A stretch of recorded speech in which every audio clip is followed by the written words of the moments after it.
नमस्कार मित्रों, मैं गजानन शर्मा आप सबके बीच में ऑनलाइन क्लासेज में आपका स्वागत करता हूं। पिछली क्लास में हमने चर्चा की थी कारक प्रकरण से संबंधित, और कारक प्रकरण में हमने प्रथमा विभक्ति के बारे में चर्चा की थी। प्रथमा विभक्ति के लिए एक सूत्र पढ़ा था, प्रातिपदिकार्थ लिंग परिमाण वचन मात्रे प्रथमा। प्रातिपदिकार्थ में, लिंगार्थ में, परिमाणार्थ में, वचनार्थ में प्रथमा विभक्ति होती है। आगे चलते हैं, आगे बात करें तो एक सूत्र पढ़ा है संबोधनेच। दूसरे नंबर का जो सूत्र है वो लिखा गया है संबोधनेच। संबोधनेच च यानी क्या होता है और का मतलब होता है और। किसके अर्थ में? संबोधन में। और यानी और प्रथमा विभक्ति पढ़ी कि प्रातिपदिकार्थ लिंग परिमाण वचन मात्र में प्रथमा विभक्ति तो होती है। च का मतलब और किस में भी होगी? संबोधन में भी प्रथमा विभक्ति होती है। यानी उन चार अर्थों में प्रथमा विभक्ति होती है। च यानी और किसमें? संबोधन में भी कौन सी विभक्ति होती है? प्रथमा विभक्ति होती है। ठीक है, यानी संबोधन में भी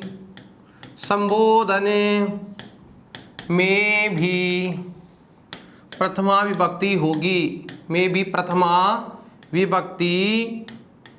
होगी। किसमें होगी विभक्ति? प्रथमा। संबोधन में भी प्रथमा विभक्ति होगी। ध्यान दे कि संबोधन का मतलब क्या होता है। संस्कृत में लिखा गया अभिमुखी कृत्य बोधनम संबोधनम। अभिमुखी का मतलब किसी की ओर अभिमुख करके कहना ही संबोधन कहलाता है। किसी की ओर साक्षात देखना ही क्या कहलाता है? संबोधन। और संबोधन का मतलब होता है जैसे कोई सामने है उसको कहना अरे ओ। तो संबोधन का मतलब होता है किसी की ओर अभिमुख यानी साक्षात देखना ही क्या कहलाता है? संबोधन। तो संबोधन से यहाँ तात्पर्य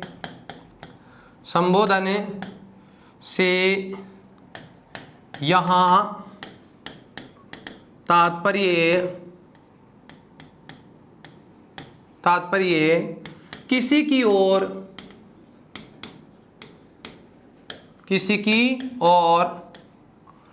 अभिमुख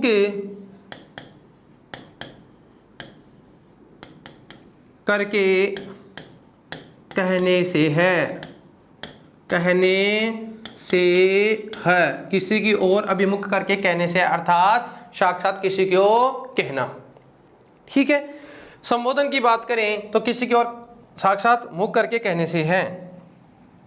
आगे चलें, देखिए हम इसके उदाहरण की बात करते हैं। उदाहरण की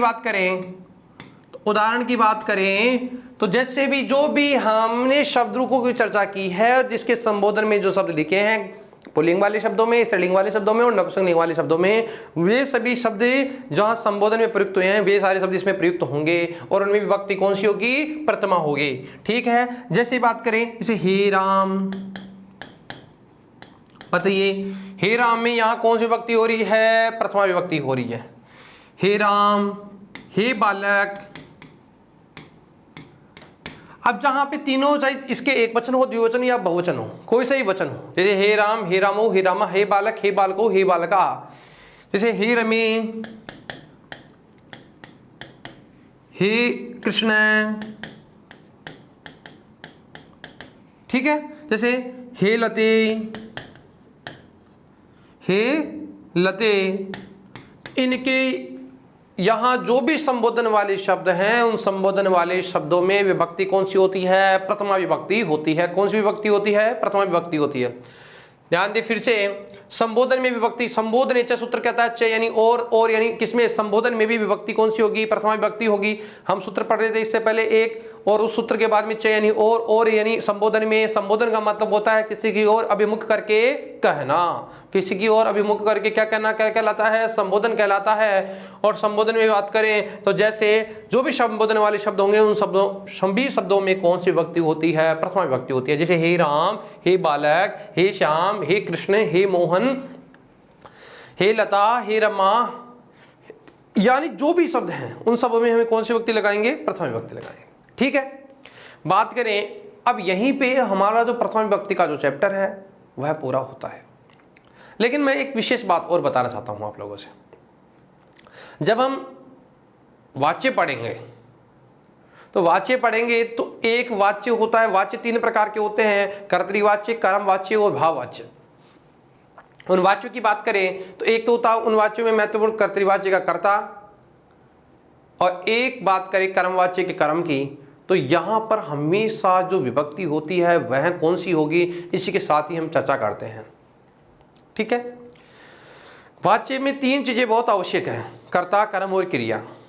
क्या क्या आवश्यक है? कर्ता, कर्म और क्रिया। तो हम थोड़ी चर्चा करते हैं, वाच्य के बारे में विस्तार से आगे बढ़ेंगे, लेकिन अभी थोड़ा समझने का प्रयास करिए। जब प्रथमा विभक्ति पढ़ी रहे हैं तो प्रथमा विभक्ति से संबंधित जो भी नियम है हमारे, उन नियमों की भी चर्चा करते हैं। बात करें विशेष, ठीक है, नियम है अलग से, उक्त कर्ता व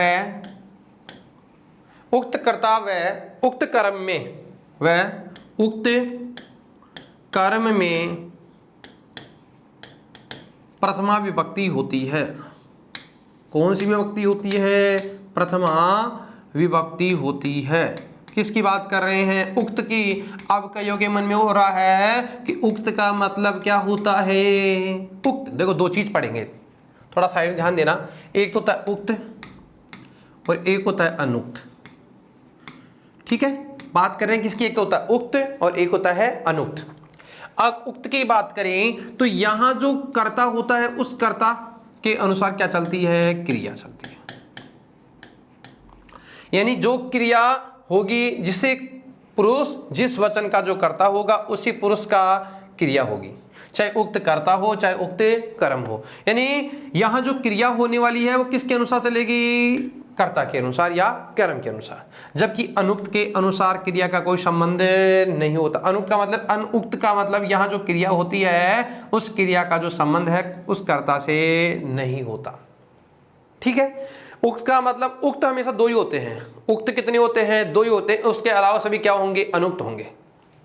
ध्यान दें, उक्त क्या क्या होते हैं? 2 ही चीज उक्त होती है। एक तो उक्त होता है कर्ता और एक उक्त होता है कर्म। इसके अलावा जो भी हम पढ़ेंगे वो सब क्या कहेंगे? अनुक्त। क्या पढ़ेंगे? अनुक्त। और अनुक्त में अनुक्त के अनुसार क्रिया नहीं चलती है, जबकि उक्त के अनुसार क्या चलती है? क्रिया। विशेष बात कर रहे हैं, वाच्य से संबंधित बात है, लेकिन यहाँ प्रथमा विभक्ति जब पढ़ रहे हैं तो हम प्रथमा के बारे में विस्तार से चर्चा कर रहे हैं। ध्यान दें, उक्त कर्ता का मतलब होता है कर्तृवाच्य। उक्त कर्ता की बात करें तो उक्त कर्ता किसमें होता है? एक तो कर्तृवाच्य में होता है। किसमें होता है? कर्तृवाच्य में। ठीक है, और उक्त कर्म की बात करें तो उक्त कर्म का मतलब हो गया कर्मवाच्य। और इन दोनों वाच्यों की बात करें तो कर्तृवाच्य के कर्ता में प्रथमा विभक्ति होती है। कौन सी विभक्ति होती है? प्रथमा विभक्ति होती है। ठीक है, बात करें कर्मवाच्य में, उक्त कर्म का मतलब कर्मवाच्य, और कर्मवाच्य का जो कर्म होता है उस कर्म में विभक्ति कौन सी होती है? प्रथमा विभक्ति होती है। जब विभक्ति पढ़ रहे हैं कौन सी? प्रथमा, तो हम प्रथमा के बारे में चर्चा कर रहे हैं सामान्य कि कर्तृवाच्य के कर्ता में प्रथमा विभक्ति होती है और कर्मवाच्य के कर्म में कौन सी विभक्ति होती है? प्रथमा विभक्ति होती है। जैसे बात करें उक्त कर्ता, उक्त कर्ता का मतलब कर्तृवाच्य, और कर्तृवाच्य का प्रथमा, कर्ता में कौन सी होगी? प्रथमा। किसमें? कर्ता में। ठीक है, किसकी बात कर रहा हूं मैं? कर्ता की। जैसे जैसे ठीक है, से। ठीक है, और से का मतलब होता है वह। से का मतलब क्या होता है? वह। से का मतलब क्या होता है? वह। वह ग्रंथ को पढ़ता है, तो संस्कृत क्या बनेगी? से ग्रंथम पठति। देखिए यहां जो से है, कल पढ़ा था तत्शब्द, और तत्शब्द के बारे में चर्चा की थी कि पुल्लिंग में प्रथमा के एक वचन में क्या चलता है? से, द्विवचन में तौ और बहुवचन में ते, से तौ ते। तो यहां देखिए इस से में एक उक्त करता है। उक्त करता है तो कर्ता में कौन सी विभक्ति होगी? प्रथमा विभक्ति होगी। कौन सी विभक्ति होगी? प्रथमा। तो देखो से में कौन सी विभक्ति हुई? प्रथमा। किसकी बात कर रहा हूं मैं? प्रथमा की। ठीक है, अब यहां उक्त के अनुसार क्या चलती है? क्रिया चलता है। उक्त के अनुसार क्या चलती है? क्रिया। तो देखिए यह प्रथम पुरुष का एक वचन है, जो प्रथमा है तो प्रथम पुरुष का, यानी इसको प्रथम पुरुष का एक वचन भी कह सकते हैं। शायद होते त्वम युवाम यम अहम आम वयम। तो यहां प्रथमा का एक वचन है, तो बताओ क्रिया भी किसकी होगी? प्रथमा के एक वचन की होगी। प्रथमा विभक्ति या प्रथम पुरुष या प्रथमा का एक वचन, तो इसे कह सकते हैं प्रथम विभक्ति, यानी प्रथम पुरुष, और किसकी होगी? एक वचन। यहां पे भी देखिए, यहां भी प्रथमा या प्रथम पुरुष का एक वचन है। ठीक है, तो इसी के अनुसार क्या होगी, क्रिया होगी। तो बताओ इसमें भी कौन सी हो गई, ए। कर्ता के अनुसार क्या चल रही है, क्रिया। तो उक्त कर्ता का मतलब दो ही होते हैं, उक्त दो ही चीज होती है, उक्त कर्ता और उक्त कर्म। तो उक्त कर्ता का मतलब यहाँ उक्त कर्ता कौन है, स, और क्रिया भी किसके अनुसार चलेगी, स के अनुसार। याद है ग्रंथम, ग्रंथ अपने आप में क्या है, कर्म करता है, और कर्म में हमने विभक्ति कौन सी कर दी, द्वितीय। कर्म में कौन सी हो गई, द्वितीय। वह ग्रंथ पढ़ता है, बताओ स करता है, कर्ता में कौन सी विभक्ति हो गई, प्रथमा, और क्रिया में भी कौन सी हो गई, प्रथमा। जबकि यहाँ कर्म है, कर्म में कौन सी विभक्ति हो गई, द्वितीय, क्योंकि कर्म यहाँ क्या है, अनुक्त है, और अनुक्त कर्म में विभक्ति कौन सी होती है, द्वितीय होती है। ठीक है, अब बात करें किसकी, उक्त कर्म की। बात करें उक्त कर्म की। उक्त कर्म का मतलब कर्मवाच्य के कर्म में कौन सी होती है, प्रथमा होती है। हम बात कर रहे हैं केवल प्रथमा की। जैसे यही शब्द लिखा था, स ग्रंथम पठति। अब बताइए, अब यहाँ कर्म में प्रथमा करेंगे। यहाँ देखो कर्म क्या है, कर्म यानी वह ग्रंथ पढ़ता है, क्या कर्म करता है, ग्रंथ को पढ़ता है। किसको पढ़ता है, ग्रंथ को पढ़ता है। पढ़ने की रूपी यह जो कार्य करता है उसका कर्म क्या है, ग्रंथ। क्या है, ग्रंथ है। वह किसको पढ़ता है, ग्रंथ को पढ़ता है। यहाँ देखो ग्रंथ जो है उसमें द्वितीय विभक्ति होगी। अब यहाँ कर्म में कौन सी होगी, प्रथमा होगी। अब देखो एक सूत्र पढ़ा था, अभी चर्चा करी थी, कर्तरी करनियों तृतीया पढ़ी थी ना, तृतीय विभक्ति की बात हो रही थी। तो वहां पढ़ा था कि जब कर्मवाच्य की चर्चा होगी तो कर्मवाच्य का जो कर्ता होता है उस कर्मवाच्य के कर्ता में तृतीय विभक्ति होती है। कौन सी विभक्ति होती है, तृतीय। तो बताओ स की क्या बन जाएगी, तृतीय। स की तृतीय बनती है स तौ ते तम तौ तान तेन तभ्यम तई। तो बताओ स का क्या बन जाएगा, एक वचन में ते, स तौ ते तम तौ तान तेन तभ्याम तई। बताओ क्या बन जाएगा, तेन। इसी वाक्य की बात करें, तेन ग्रंथ में कर्म था, तो यह ग्रंथ में कौन सी हो जाएगा, प्रथमा। तो क्या बन जाएगा, ग्रंथ है, ग्रंथो ग्रंथा, ग्रंथम ग्रंथो ग्रंथान। यहाँ द्वितीय लिखी, यहाँ बताओ क्या बन जाएगा, ग्रंथ है। पट धातु है, आत्मनेपद में रूप चलाएंगे या इसके यते लगाएंगे। सामान्य तरीका विस्तार से चर्चा बाद में करेंगे। अभी तो एक ही चीज देखनी है, क्या देखनी है, हमें तो यही समझना है, उक्त कर्ता और उक्त कर्म। बताओ यहाँ जो कर्म है, इस कर्म में कौन सी विभक्ति होगी, कर्म में प्रथमा विभक्ति। कौन सी विभक्ति होगी, प्रथमा। अब यहाँ जो धातु है, जो क्रिया है, वो किसके अनुसार चलेगी, कर्म के अनुसार। तो यहाँ देखो, यहाँ धातु जो है वो किसके अनुसार चल रही है, कर्म के अनुसार चल रही है। तो कर्म में प्रथमा विभक्ति है, तो यह भी किसकी होगी, प्रथम की, यानी प्रथमा के एक वचन की होगी, यानी प्रथम पुरुष का एक वचन की ही प्रयुक्त होगी। ग्रंथ जो शब्द है यह प्रथम विभक्ति का एक वचन है, तो यह भी एक वचन की ही प्रयुक्त होगी। क्रिया भी किसकी होगी, प्रयुक्त किसके अनुसार चल रही है, बताओ कर्म के अनुसार क्या चल रही है, क्रिया। यहाँ पे किसके अनुसार चल रही थी, क्रिया, कर्ता के अनुसार। और यहाँ देखो किसके अनुसार चल रही है, क्रिया के अनुसार। तो कर्म में कौन सी विभक्ति हुई, प्रथमा हुई।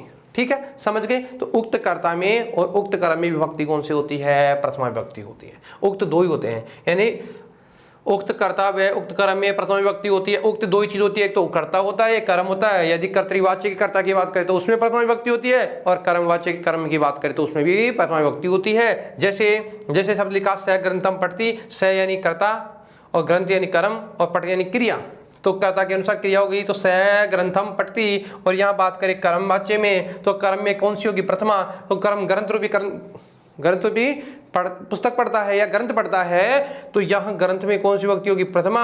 और प्रथमा के अनुसार क्या चलेगी, क्रिया। तो तेन ग्रंथ पठ्यते। इसी के साथ हमारी प्रथमा विभक्ति संपूर्ण समाप्त होती है। अब हम प्रवेश करते हैं द्वितीय विभक्ति की ओर। चलते हैं किसकी ओर, द्वितीय विभक्ति की ओर। बात करें, एक कारक है, जिस कारक की बात करें तो कारक का नाम क्या है, कर्म कारक। कारक का नाम क्या है, कर्म कारक। कारक का नाम क्या है, कर्म कारक। ठीक है, किसकी बात कर रहे हैं, कर्म कारक की बात कर रहे हैं। ठीक है, अब इस कर्म कारक की बात करें तो इस कर्म कारक में बात करें तो विभक्ति की बात करें तो कर्म कारक कौन सी विभक्ति में होता है, द्वितीय विभक्ति में होता है। कौन सी विभक्ति में कौन सा कारक होता है, द्वितीय विभक्ति में कौन सा कारक होता है, कर्म कारक होता है। और इस कर्म कारक के लिए जो सूत्र है, ठीक है, कर्म यानी द्वितीय विभक्ति विधायक सूत्र, यानी द्वितीय विभक्ति कौन से सूत्र से होती है। बात करें किसकी, द्वितीय विभक्ति की, तो द्वितीय विभक्ति विधायक सूत्र की बात करें तो एक सूत्र है द्वितीय विभक्ति विधायक सूत्र, और सूत्र की बात करें तो सूत्र कौन सा पढ़ा था, अभी चर्चा करी थी थोड़ी सी पहले। उस सूत्र की बात करें तो सूत्र का नाम है कर्मणि द्वितीया। कर्मणि द्वितीया, सूत्र का नाम क्या है, कर्मणि द्वितीया। देखो सूत्र क्या कहता है, कर्मणि यानी कर्म कारक में द्वितीय विभक्ति होती है। कौन से कारक में होती है, कर्म कारक में। कौन से कारक में विभक्ति द्वितीय होती है, कर्म कारक में। देखो क्या कहता है, क्या कहा है, कर्मणि यानी कर्म कारक में। कौन से कारक की बात कर रहा हूं मैं, कर्म कारक की। और कर्म कारक में विभक्ति कौन सी होती है, द्वितीय होती है। ठीक है, देखिए यहां लिखा गया है, इस सूत्र के अर्थ की बात करें, सूत्र का जो अर्थ है वो यह है, अनुक्त, अब देखो उक्त नहीं है, अनुक्त है। अनुक्त कर्म में, अनुक्त कर्म कारक में द्वितीय विभक्ति होती है। कौन सी विभक्ति होती है, द्वितीय विभक्ति होती है। किसकी बात कर रहे हैं, कर्म कारक की। कर्म कारक के लिए जो द्वितीय विभक्ति वाला सूत्र पढ़ा है उस सूत्र का नाम है कर्मणि द्वितीया। और यह सूत्र ये कहता है कि अनुक्त कर्म कारक में द्वितीय विभक्ति होगी। जब भी अनुक्त कर्म की यानी कर्म की बात होगी तो विभक्ति कौन सी लगाएंगे, द्वितीय विभक्ति लगाएंगे। और द्वितीय विभक्ति के लिए सूत्र कौन सा है, कर्मणि द्वितीया। द्वितीय विभक्ति विधायक सूत्र है। एक यहां संज्ञा होती है। अब बात करें किसकी, यह तो विभक्ति विधायक सूत्र है, एक होती है संज्ञा। और संज्ञा की बात करें तो एक सूत्र है कर्म संज्ञा विधायक सूत्र। सूत्र की बात करें तो सूत्र का नाम क्या है, कर्म संज्ञा विधायक सूत्र। कौन सा सूत्र है, कर्म संज्ञा विधायक सूत्र। और सूत्र की बात करें तो बहुत महत्वपूर्ण सूत्र है, सूत्र का नाम है कर्तुरीप्सित। कर्तुरीप्सित,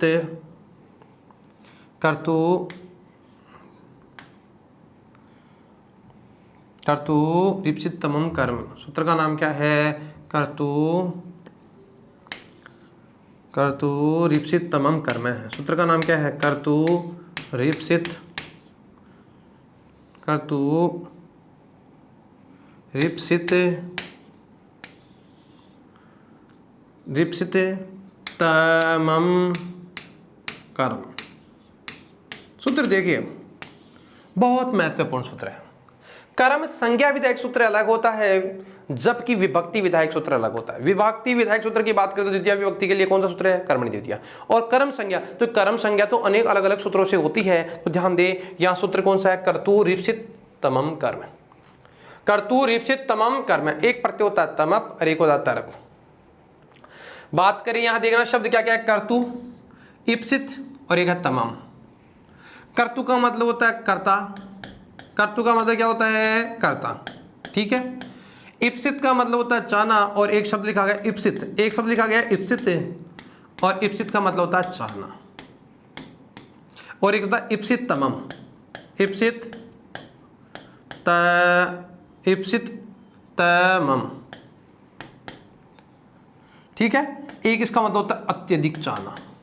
चाहना भी दो प्रकार का होता है। चाहना भी कितने प्रकार का होता है, दो प्रकार का होता है। एक तो किसी को चाहना, नॉर्मली बात होती है। एक किसी चीज को बहुत अधिक चाहना। ध्यान दें, इप्सित का मतलब होता है चाहना और एक होता है तमम प्रत्यय।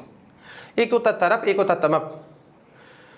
बात करें कि अत्यधिक यानी बहुत से लोगों में किसी एक को चाहना या बहुत से लोगों में से किसी एक को छांटना तो क्या कहलाता है, तरप तमप प्रत्यय होता है। तमप प्रत्यय की बात करें तो अत्यधिक लोगों में से किसी एक को छांटना या बहुत समुदाय विशेष में से एक को विशेष बताना तो क्या कहलाता है, तमप। और दो में से एक को छांटना क्या होता है, तरप प्रत्यय।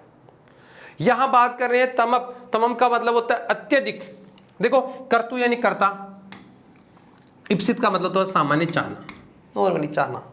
और एक होता है इप्सित तमम, इप्सित तमम यानी अत्यधिक चाहना। अब चाहने का यह तात्पर्य यह है कि किसी चीज के प्रति इतनी निष्ठा से जुड़ना कि जब तक वह प्राप्त नहीं हो तो उसी के गुणगान या उसी के बारे में चर्चा करना। जैसे आप लोगों ने, वैसे बात नहीं होनी चाहिए, अन्यत्र बात है, लेकिन फिर भी थोड़ा समझने का प्रयास करना। एक फिल्म का नाम है जिसका नाम है देवदास। देवदास में जो पात्र होता है शाहरुख खान, वह जो एक अन्य पात्र है उस पात्र का नाम है, जैसे आपने है उसको सुना होगा, ऐश्वर्या राय, उस पारो के नाम से उसको संबोधित करता है। और नींदों में, चलते हुए, होश में, बिना होश में, वो हमेशा एक ही रट रखता है, पारो पारो पारो पारो पारो। क्यों? क्योंकि वह उस पारो को क्या करता है? अत्यधिक चाहता है। क्या करता है? अत्यधिक चाहता है। तो अत्यधिक चाहने के अर्थ में कर्ता अपनी क्रिया के द्वारा जिसको अत्यधिक चाहता है, जिसको बहुत अधिक चाहता है, उसमें विभक्ति कौन सी होगी? द्वितीय। चाहने का मतलब तो सामान्य चाहना भी होता है, लेकिन यहाँ सूत्र ये कहता है, सूत्र का अर्थ होता है, सूत्रार्थ ये होता है कि कर्ता कोई ऐसी क्रिया करता है जिसके द्वारा यदि कोई किसी को चाहता भी नहीं तो वो चाहने लगेगा।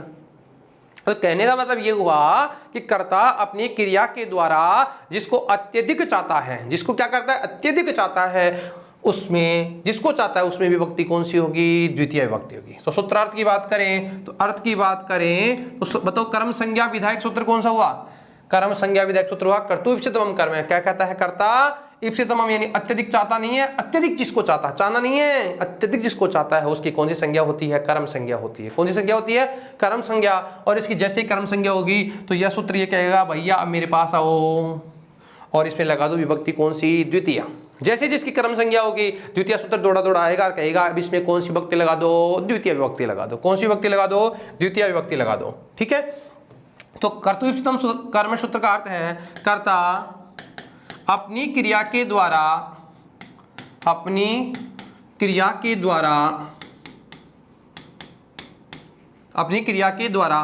जिस किसी को अत्यधिक चाहता है,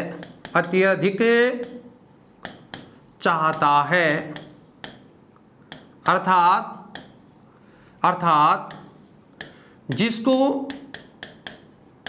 अत्यधिक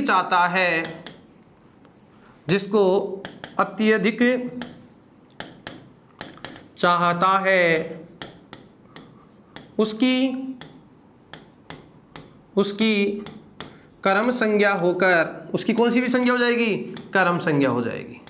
और जैसे ही कर्म संज्ञा होगी तो कर्ता अपनी क्रिया के द्वारा जिसको अत्यधिक चाहता है, अर्थात जिसको अत्यधिक चाहता है उसकी कौन सी संज्ञा होगी? कर्म संज्ञा। तो उसकी कर्म संज्ञा होकर, जैसे ही कर्म संज्ञा होगी तो द्वितीय विभक्ति कहता है कि आओ अब इसमें विभक्ति कौन सी लगाओ? द्वितीय विभक्ति होकर, उसमें कर्म संज्ञा होकर उसमें द्वितीय विभक्ति हो जाती है। कौन सी विभक्ति होती है? द्वितीय विभक्ति हो जाती है। कौन सी विभक्ति हो जाती है? द्वितीय विभक्ति हो जाती है।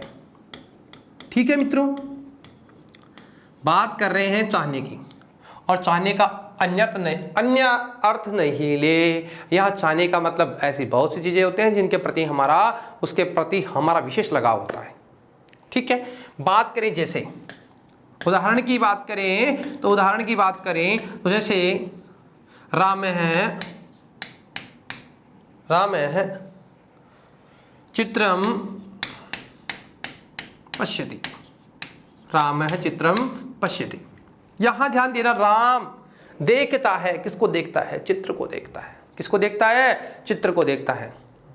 और चित्रम उस चित्र को देखता है क्योंकि उस चित्र में कुछ स्पेशल है, बहुत महत्वपूर्ण चित्र है, इसलिए उसको बार बार उसको देखता ही रहता है, नजरों के सामने से ही नहीं रहता है।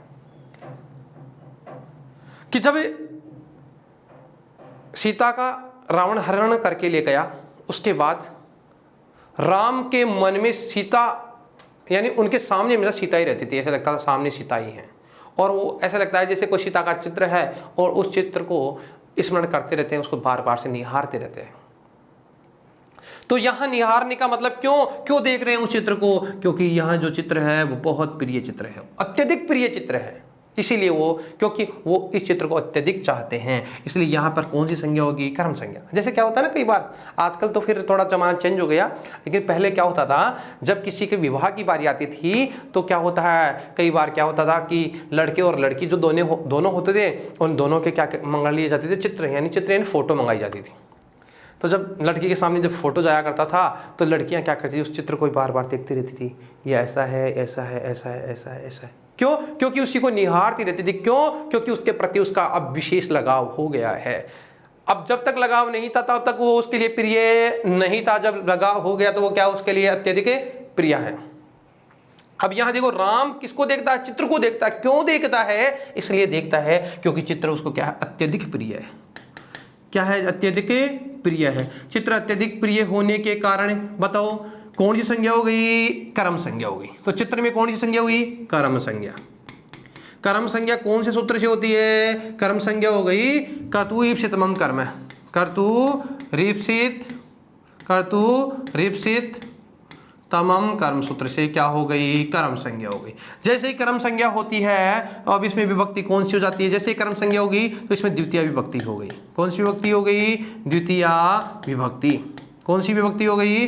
द्वितीय विभक्ति। और द्वितीय विभक्ति की बात करें तो सूत्र कौन सा है? कर्मणि द्वितीय। कर्मणि द्वितीय सूत्र क्या करता है? इसमें द्वितीय विभक्ति कर देता है और शब्द क्या बन जाता है? चित्रम। शब्द क्या बन रहा है? चित्रम। राम किसको देखता है? चित्र को देखता है। ठीक है। जैसे आप लोगों से पूछा जाए, ठीक है, मैं हिंदी में लिखता हूं, आप लोग संस्कृत बनाने का प्रयास करना, संस्कृत अनुवाद भी साथ साथ चलते रहेंगे। बालक ग्रंथ पढ़ता है। ठीक है। देखना है कर्ता, कर्म और क्रिया। ठीक है। इसमें क्या क्या है? कर्ता, कर्म और क्रिया की बात करें तो बालक जो है, बालक की बात करें तो बालक की संस्कृत क्या होती है? बालक है। क्या होती है? बालक है। बालक है। बालक क्या करता है? पढ़ता है। किसको पढ़ता है? किसको पढ़ता है? जिसको भी पढ़ता है। तो बताओ यहां पट धातु है, रूप क्या बन जाएगा? पठती। कर्ता के अनुसार हो गई क्रिया, क्योंकि यहां उक्त करता है। अब बात करें इसकी, कर्म क्या करता है? ग्रंथ को पढ़ता है। किसको पढ़ता है? ग्रंथ को पढ़ता है। बालक किसको पढ़ता है? ग्रंथ को पढ़ता है। तो ग्रंथ शब्द की बात करें तो ग्रंथ शब्द में द्वितीय विभक्ति होगी। कौन सी विभक्ति लगाएंगे? कर्म कारक में कौन सी विभक्ति होती है? द्वितीय। क्यों? क्योंकि कर्ता ऐसी कोई क्रिया करता है या जिस किसी को अत्यधिक चाहता है उसकी कर्म संज्ञा होकर उसमें द्वितीय विभक्ति हो जाती है। बालक किसको चाहता है? ग्रंथ को चाहता है। किसको चाहता है? ग्रंथ को चाहता है। इसलिए ग्रंथ की कौन सी संज्ञा हुई? कर्म संज्ञा हुई। कौन से सूत्र से हुई? कर्तु ईप्सितम कर्म सूत्र ये कहता है इसकी कौन सी संज्ञा कर दो? कर्म संज्ञा। क्यों कर दो? क्योंकि ये ग्रंथ से विशेष इसका जुड़ाव है, इसलिए इसको बार बार पढ़ता रहता है। जब इसकी कर्म संज्ञा होगी तो द्वितीय विभक्ति वाला सूत्र ये कहेगा कर्मणि द्वितीय, कि इसमें विभक्ति लगा दो कौन सी? द्वितीय। तो संस्कृत में क्या बनेगा? ग्रंथ शब्द चलता है, ग्रंथ है, ग्रंथो ग्रंथा, ग्रंथम ग्रंथो ग्रंथान। तो बात शब्द क्या बनेगा? एक ग्रंथ कोई पढ़ता है तो शब्द क्या बन जाएगा? राम ग्रंथम पठति। किसको पढ़ता है? ग्रंथ को। क्या बनेगा? ग्रंथम। देखिए शब्द की बात करें तो यहां जो शब्द है, यह जो शब्द है, राम किसको पढ़ता है? ग्रंथ को पढ़ता है। यानी बालक राम जो भी है वह किसको पढ़ता है? ग्रंथ है। तो शब्द क्या बन जाएगा? ग्रंथम पठति। ठीक है। ध्यान दें, शब्द क्या था? ग्रंथ। अब ग्रंथ में विभक्ति लगाएंगे कौन सी? द्वितीय। तो शब्द क्या बन जाएगा? ग्रंथम पठति। ग्रंथम पठति। बालक ग्रंथ को पढ़ता है। ठीक है। क्यों? यहां कौन सी संज्ञा हुई? कर्म संज्ञा हुई, और कर्म संज्ञा होकर के कौन सी विभक्ति हो गई? द्वितीय विभक्ति हो गई। ठीक है। अब मैं आपसे कहना चाहूं, एक शब्द लिखता हूं, वह हरि को बजता है। किसको बजता है? मीरा। मीरा केवल और केवल भगवान श्री कृष्ण का स्मरण करती है। राजा उसके लिए जहर का प्याला भेजता है, कभी क्या करता है, कभी क्या मारने के लिए आता है। वो भगवान कृष्ण की मूर्ति में, रणछोड़ दास जो मंदिर है गुजरात में, भगवान श्री कृष्ण की मूर्ति के पास चली जाती है और उसी मूर्ति में समाहित हो जाती है। ऐसा तो आप लोगों ने सुना ही होगा। क्यों? क्योंकि मीरा अत्यधिक किसको चाहती है? भगवान श्री कृष्ण को चाहती है, और कहती है कि मेरो तो गिरधर गोपाल दूसरो ना कोई, मेरो तो गिरधर गोपाल दूसरो ना कोई, जाके सिर पे मोर मुकुट मेरो पति सोई, जाके सिर पे मोर मुकुट मेरो पति सोई। तो यहां देखिए शब्द है जैसे से यानी वह, या सा वह किसको चाहती है? यानी उसको चाहता है या उसको चाहती है। से यानी वह, जैसे वह किसका भजन करता है? हरि का भजन करता है। तो मैं हिंदी में लिखूं, आप लोग संस्कृत बनाएंगे। ठीक है। शब्द लिखा है वह किसका भजन करता है? हरि को भजता है। हरि को भजता है। वह किसको भजता है? हरि को, क्योंकि सारे दिन उसके मन में तो केवल हरि चलता है। क्यों? हरि का गुणगान करता है, इसलिए हरि को क्या करता है? भजता है, क्योंकि हरि उसको अत्यधिक क्या है? प्रिय है। तो स के लिए वह की संस्कृत क्या होती है? स है। क्या बनेगी? स। अत्यधिक किसको चाहता है? हरि को चाहता है। तो हरि में कौन सी विभक्ति हो जाएगी? द्वितीय। हरि हरि हरि है, हरि हरि हरिन, तो द्वितीय विभक्ति होगी तो क्या बन जाएगा? स हरि। भज धातु से क्या बनता है? भजते यानी भजता है, यानी भजन करता है। तो भजता है या भजन करता है, किसको भजता है? हरि को, इसलिए हरि में विभक्ति कौन सी हो गई? द्वितीय। यहाँ पहले हो गई हरि की कौन सी संज्ञा? कर्म संज्ञा। जैसे ही कर्म संज्ञा हो गई तो विभक्ति कौन सी हो गई? द्वितीय विभक्ति हो गई। ठीक है, वह हरि को भजता है। आगे चलें, इसके अलावा जो भी अन्यत्र उदाहरण है, जैसे सीता पुस्तक पढ़ती है। सीता क्या पढ़ती है? पुस्तक पढ़ती है। क्यों पढ़ती है? क्योंकि सीता को अत्यधिक प्रिय क्या है? पुस्तक प्रिय है। सीता को अत्यधिक प्रिय क्या है? पुस्तक प्रिय है। इसलिए बताओ क्या बन जाएगा? सीता पुस्तकम। पुस्तक का क्या बन जाएगा? पुस्तकम पठती। सीता को पुस्तक प्रिय है, इसलिए किसको पढ़ती है? पुस्तक को पढ़ती है। यहाँ कर्म संज्ञा हुई, और कर्म संज्ञा होने के साथ विभक्ति कौन सी हो गई? द्वितीय। ठीक है, इसी के साथ हमारा पहला सूत्र पूरा होता है। नियम नंबर 1। नियम नंबर 1 ये कहता है कि कर्तु ईप्सितमं कर्म। सूत्र ये कहता है कि कर्ता अपनी क्रिया के द्वारा जिस किसी को अत्यधिक चाहता है या जिसको अत्यधिक चाहता है उसकी कौन सी संज्ञा होगी? कर्म संज्ञा, और उसकी कर्म संज्ञा होकर के द्वितीय विभक्ति हो जाती है। ठीक है, दूसरे नियम की ओर बढ़ते हैं। नियम नंबर 2। एक नियम है, नियम की बात करें, नियम नंबर 2। तो नियम क्या है? तथा युक्तम चानिप्सितम चा अनिप्सितम। नियम नंबर 2 क्या कहता है? तथा युक्तम चानिप्सितम। तथा युक्तम च अनिप्सितम। युक्तम यानी जो अत्यधिक प्रिय था। युक्त का मतलब जो युक्त था, जो प्रिय था। च ओ अनिप्सितम। अनिप्सित का मतलब होता है अप्रिय होना। देखो, युक्त का मतलब होता है अत्यधिक प्रिय, तथा यानी वैसे ही युक्तम, तो यानी युक्त का मतलब तो क्या हो गया? प्रिय हो गया। यहां ध्यान दे, तथा यानी वैसे ही युक्तम। युक्तम का मतलब क्या हो गया? जैसे युक्त का मतलब हो गया प्रिय। च यानी इसको अलग अलग करता हूं मैं। एक तो तथा यानी वैसे ही युक्त और एक हो गया च, और एक हो गया अनिप्सित। अब देखो, युक्त का मतलब होता है इप्सित, और इप्सित का मतलब होता है इप्सितमम। इप्सित का मतलब चाहना। तो युक्त का मतलब तो है जो प्रिय है। ई का मतलब क्या हुआ? युक्त का मतलब जो प्रिय है, उसको हम कह सकते हैं प्रिय। जिसको चाहते हैं वो हमारे लिए क्या होता है? प्रिय होता है। च यानी और, च यानी और। अनिप्सित, अनिप्सित का मतलब अप्रिय। समस्या ये आ गई अब कि कई बार क्या होता है, जो हमारे लिए प्रिय होता है, जिसके लिए हमने पढ़ा भी, जो प्रिय होगा वो तो हमारे लिए महत्वपूर्ण है ही, उसमें तो हम द्वितीय विभक्ति लगाते ही हैं। लेकिन मजबूरी बस कभी कभी हमें अप्रिय में भी विभक्ति कौन सी लगानी पड़ेगी? द्वितीय। पसंद है उसमें द्वितीय विभक्ति होती है, लेकिन नापसंद है, जो पसंद नहीं है, उसमें भी विभक्ति कौन सी होगी? द्वितीय। कई बार पसंद से किसी का विवाह हो गया तो पसंद है, ठीक है। कई बार नहीं पसंद है फिर भी विवाह हो गया, तो कहते हैं ना गांव में, बांध दिया सा मोती, यानी जो बांध दिया वो क्या है? मोती। एक्सेप्ट तो करना ही पड़ेगा। तो अनिप्सित है, अनिप्सित है, अनिप्सित का मतलब अप्रिय है, प्रिय नहीं है, फिर भी यहाँ विभक्ति कौन सी होगी? द्वितीय विभक्ति होगी। सूत्र क्या कहता है? युक्त यानी प्रिय के साथ साथ अप्रिय में भी विभक्ति कौन सी होती है? द्वितीय होती है। तो प्रिय में तो कौन सी सूत्र होगी? कर्तृत्व कर्म सूत्र ये कहता है प्रिय में मैं विभक्ति लगाऊंगा कौन सी? द्वितीय। और ये सूत्र ये कहता है अप्रिय, मैं अप्रिय में द्वितीय विभक्ति लगाऊंगा। ठीक है, तो अर्थ की बात करें, सूत्रार्थ की, तो अर्थ क्या हो गया? इप्सित कारक के साथ साथ, यानी प्रिय कारक के साथ साथ। इप्सित का मतलब समझ गए? इप्सित का मतलब होता है प्रिय। इप्सित का मतलब होता है प्रिय। इप्सित कारक के साथ साथ अनिश्चित। अनिश्चित का मतलब होता है अनचाहा। अनिश्चित का मतलब होता है अनचाहा या अप्रिय। अनिश्चित का मतलब होता है अनचाहा या अप्रिय। अप्रिय क्या होता है? अप्रिय। इप्सित के साथ साथ अनिश्चित। अनिश्चित का मतलब अनचाहे कारक की भी कर्म संज्ञा हो जाती है। कौन सी संज्ञा हो जाती है? कर्म संज्ञा हो जाती है। ठीक है मित्रों, थोड़ा ध्यान दें, इससे पहले सूत्र में पढ़ा था कि प्रिय में द्वितीय विभक्ति होती है, लेकिन ये सूत्र ये कहता है अप्रिय में भी द्वितीय होगी।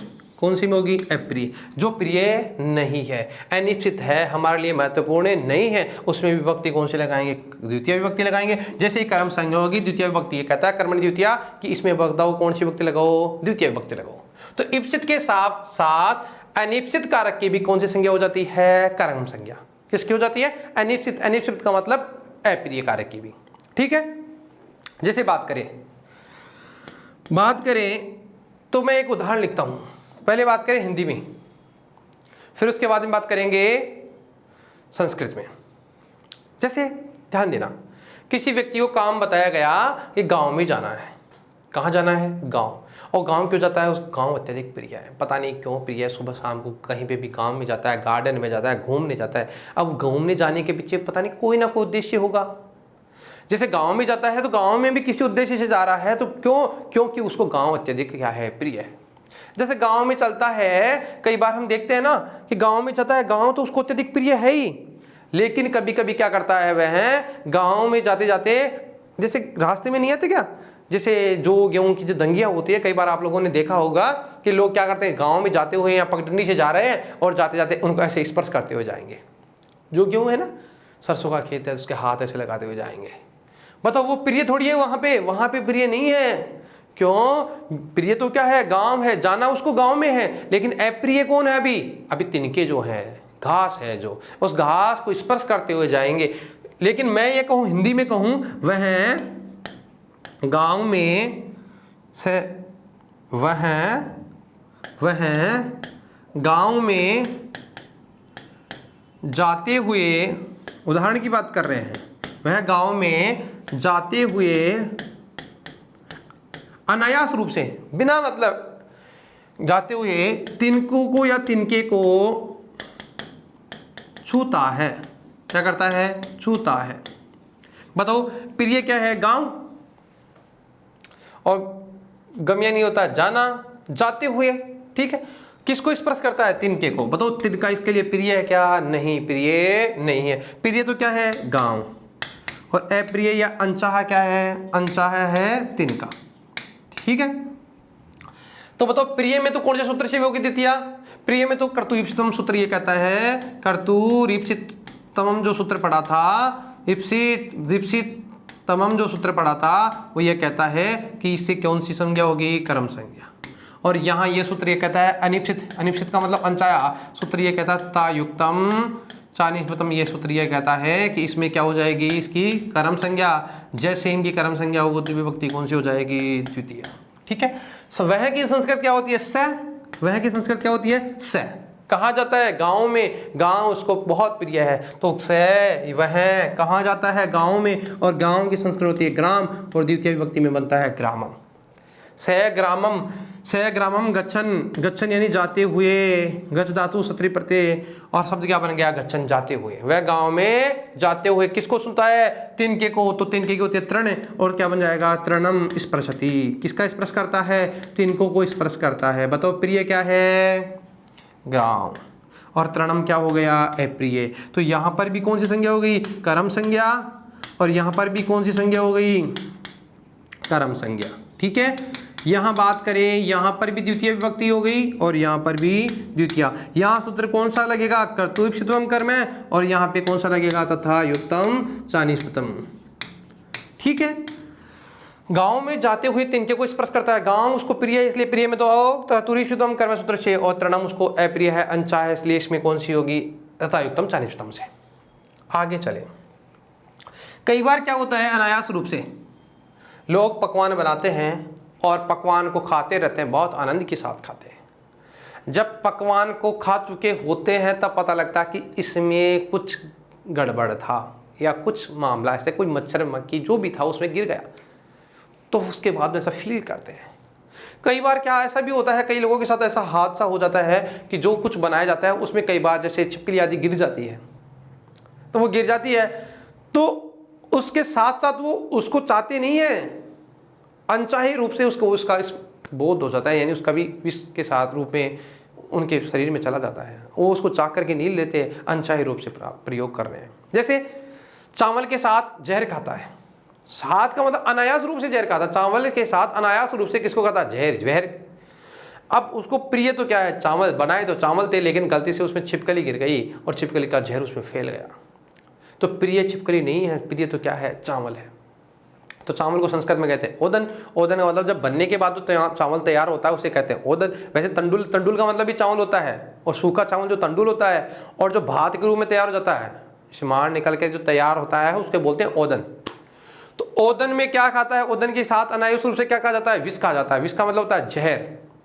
तो बात करें ओदन को खाते हुए अनायास रूप से किसको कहा जाता है, चावल को कहा जाता है, सॉरी विष को खाता है। तो प्रिय थोड़ी है विष, नहीं। तो मैं बात करूं संस्कृत में सयनी वह ओदनम, ओदन का मतलब होता है चावल, यानी जो चावल रूपी भात है। ओदनम भुंजानो, भुंजानो विषम भुनक्ते, विष का मतलब होता है जहर, और विष का क्या कर जाता है, खा जाता है।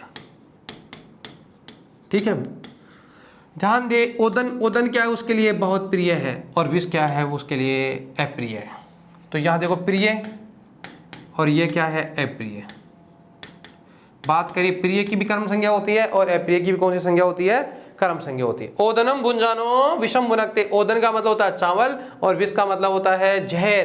तो बताओ यहाँ पे कौन सी सूत्र से हो गई, कर्तुरीप्सितम कर्म सूत्र से, और यहाँ पे कौन सी सूत्र से हो गई, तथा युक्तम चानीप्सितम सूत्र से, और इन दोनों में कौन सी विभक्ति हो गई, द्वितीय विभक्ति हो गई। अर्थ की बात करें, चावल खाते हुए अनायास रूप से जहर खा जाता है।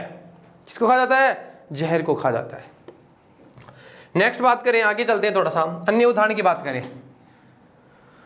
कोई व्यक्ति सुबह सुबह घूमने गया, मॉर्निंग वॉक पे जाता है ना, रनिंग करने गया, और उसने देखा कि किसी के फ्लैट से या किसी के मकान से कोई कूद के जा रहा है। तो उसको यह महसूस हुआ कि लगता है कि कोई चोर है। ठीक है, अब वहां पर वह चोर को देखने नहीं गया था, वह तो घूमने गया था। व्यक्ति हो या सिपाही हो, सिपाही घूमते हुए चोर को देखता है, देखने नहीं गया। अगर वह उसके लिए जाता तो वहां उसमें द्वितीय विभक्ति होती कर्तुरीप्सितम कर्म सूत्र से। लेकिन यहां पर वह किस कार्य के लिए गया था, घूमने के लिए गया था। यहां प्रिय क्या हुआ, घूमना, और अप्रिय क्या हो गया, चोर का देखना। तो बात करूं, हिंदी में लिखता हूं, बोलता हूं, आप लोग संस्कृत बनाने का प्रयास करिए। आरक्षक घूमते हुए चोर को देखता है। घूमते हुए यानी घूमने गया था और घूमते हुए उसने किसको देखा, चोर को देखा। तो आरक्षक, आरक्षक सिपाही की बात करें, सिपाही की संस्कृत क्या होती है, आरक्षक है। क्या होती है, आरक्षक है। ध्यान दीजिए सूत्र। अब यही सूत्र चल रहा है, तथा युक्तम चानीप्सितम, यह कहता है कि इप्सित के साथ साथ अनिप्सित की भी कौन सी संज्ञा हो जाएगी, कर्म संज्ञा हो गई। तो बताओ आरक्षक, आरक्षक का मतलब होता है सिपाही, भ्रमण का मतलब होता है घूमना। तो आरक्षक है भ्रमणम कुर्वन्, कुर्वन् नहीं करते हुए, आरक्षक है भ्रमणम कुर्वन्। चोरम या चौरान, दो से ज्यादा चोर हैं तो चौरान, और एक चोर है तो चोरम। एक चोर को क्या देखता है, पश्यति, पश्यति यानी देखता है। बताओ प्रिय क्या है उसके लिए, घूमना, और चोरम उसके लिए क्या है, अप्रिय है। तो बात करें प्रिय की, तो भ्रमण शब्द की बात करें तो भ्रमण का मतलब होता है घूमना। तो यहाँ उसके लिए क्या है, प्रिय है, अत्यधिक प्रिय है, और यह उसके लिए क्या है, अप्रिय है। यहाँ पर अप्रिय है। वैसे आरक्षक के लिए चोर बहुत प्रिय है, लेकिन यहाँ पर प्रिय नहीं है, गया तो घूमने है, प्रिय घूमने के लिए गया है। तो यहाँ पर कौन सी संज्ञा हो जाएगी, यहाँ पर कर्तुरीप्सितम सूत्र ये कहता है इसकी कर्म संज्ञा कर दो, और यहाँ पे तथा युक्तम चानीप्सितम ये कहता है इसकी भी कौन सी संज्ञा कर दो, कर्म संज्ञा। जैसे इनकी कर्म संज्ञा होगी, यहाँ विभक्ति कौन सी होगी, कर्मणि द्वितीय से द्वितीय विभक्ति हो जाएगी, और यहाँ पर भी कर्मणि द्वितीय सूत्र से कौन सी विभक्ति हो जाएगी, द्वितीय विभक्ति हो जाएगी। ठीक है, अब बात करें इस शब्द की, कई लोगों को अर्थ पता नहीं होता। तो बताओ आरक्षक का मतलब क्या होता है, सिपाही। आरक्षक का मतलब क्या होता है, सिपाही। तो बात करें किसकी, आरक्षक की, आरक्षक का मतलब क्या होता है, सिपाही। भ्रमणम का मतलब होता है घूमना, कोरने करते हुए, घूमते हुए, चोरम यानी चोर को, पश्चित यानी देखता है। ठीक है, सूत्र हो गए दो। पहला सूत्र यह था तथा युक्तम चानीप्सितम, और दूसरा है पहला सूत्र था कर्तुरीप्सितम कर्म है, और दूसरा सूत्र है तथा युक्तम चानीप्सितम। वहाँ हमने पढ़ा था इप्सित का मतलब होता है चाहना, और अत्यधिक चाहने को कहते हैं इप्सित तमम, यानी जिसको अत्यधिक चाहता है उसकी कर्म संज्ञा होती है। लेकिन ये सूत्र ये कहता है कि तथा युक्तम चानिष्टम कि इप्सित के साथ साथ अनिप्सित की भी कौन सी संज्ञा होती है? कर्म संज्ञा होती है। यानी जिसको कम चाहता है उसकी भी कौन सी संज्ञा होगी? कर्म संज्ञा। एक सूत्र है तीसरा, और सूत्र का नाम है नियम नंबर 3। सूत्र ये कहता है एकथितम च। सूत्र क्या है? एकथितम च। च आ गया, फिर देखो च यानी और, एकथितम में, एकथित कारक में भी कौन सी संज्ञा होगी? कर्म संज्ञा होगी। च यानी और, कौन से कारक में? एकथित। देखो इप्सित का मतलब प्रिय कारक में तो होती है, लेकिन अप्रिय में भी हो गई थी। अब ये कह रहा है कि च यानी और, प्रिय में तो होती है, एकथित कारक में भी कौन सी संज्ञा होगी? कर्म संज्ञा। और इसकी कर्म संज्ञा होगी तो इसकी कौन सी विभक्ति होगी? द्वितीय विभक्ति होगी। बात करें एकथित जो कारक होता है, एकथित का मतलब है एक कर्म हमारा दो प्रकार का होता है। एक तो होता है मुख्य कर्म, एक होता है गौण कर्म। कर्म कितने प्रकार का होता है? 2 प्रकार का, मुख्य कर्म और गौण कर्म। बात करें मुख्य कर्म की, किसी कार्य में द्विकर्मक यानी कुछ धातु ऐसी है संस्कृत में जो द्विकर्मक वाली हैं, यानी जिनमें 2 कर्म दिखाई देते हैं। और उन धातुओं की बात करें तो कई बार क्या होता है कि उन धातुओं में हमें ऐसा बोध होता है कि यहाँ पंचमी विभक्ति हो रही है। अपादान का मतलब होता है अलग होना, और अलग होने वाली विभक्तियां प्राप्त है, लेकिन वहाँ 2 कर्म प्राप्त होते हैं, जिसमें एक होता है हमारा मुख्य कर्म, एक होता है गौण कर्म। यानी गौण कर्म वाली धातुओं में भी द्वितीय विभक्ति होगी। कौन सी विभक्ति होगी? द्वितीय। यानी कर्म कारक में भी कौन सी? यहाँ कर्म कारक तो पढ़ ही रहे हैं, लेकिन जो कर्तव्य सूत्र के साथ तो कर्म मुख्य कर्म, और यहाँ एकत्रित कारक के साथ गौण कर्म वाली विभक्ति यानी धातुओं में भी कौन सी संज्ञा होगी? कर्म संज्ञा होगी। बात करें उन द्विकर्मक धातुओं की, तो उन धातुओं की बात करें दूह, याच, पच, दंड, रुद्ध, प्रच, ची, भ्रू, सास, री, मत, मुस, नी, री, कृष, वह और कृष, वह। तो इन 16 धातुएं हैं। ये द्विकर्मक वाली कितनी धातुएं हैं? 16 धातुएं। उन 16 धातुओं में जो 2 कर्म प्राप्त होते हैं, एक मुख्य कर्म और एक गौण कर्म, इसके बारे में हम विस्तार से चर्चा अगली क्लास में करेंगे।